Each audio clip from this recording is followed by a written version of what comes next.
Portella is a 14-room boutique hotel in a restored 17th-century palace beside Palma's Arab baths. Expect a leafy courtyard, roof terrace with cathedral views, suites with kitchenettes, connecting rooms, wellness that includes an authentic stone hammam with treatments, as well as a gym, and relaxed dining led by an in-house chef. This stunning house sits next to the Arab baths in one of Palma's most atmospheric corners. You step out to narrow, cobbled streets that thread towards Placa de Court in one direction and the park and cathedral in the other. Inside, life orbits around the courtyard, the open kitchen dining area, and the rooftop terrace. Rooms keep the historic character but are minimalist and modern.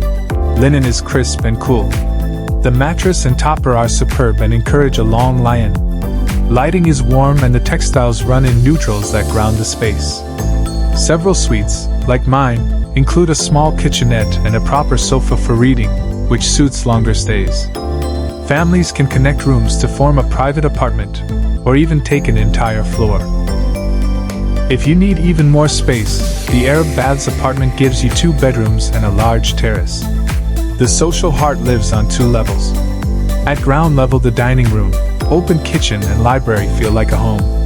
There is a long communal table by the kitchen, and another large round table beside bookcases, with a few smaller tables tucked beside sofas. Food is personal. The menu travels the Mediterranean with ease, touching on Lebanon and Cyprus, dropping down to North Africa, then back across to the Iberian Peninsula. Plates are prepared to order. If you have a dish in mind, give notice and the chef will shop the markets and cook it for you the next day. The wine approach follows the same logic. The location rewards curiosity. From the door you can be at the Arab Baths in a minute and in the cathedral in less than 10. If the sea calls, walk down to the promenade and watch the masts tilt at the yacht club.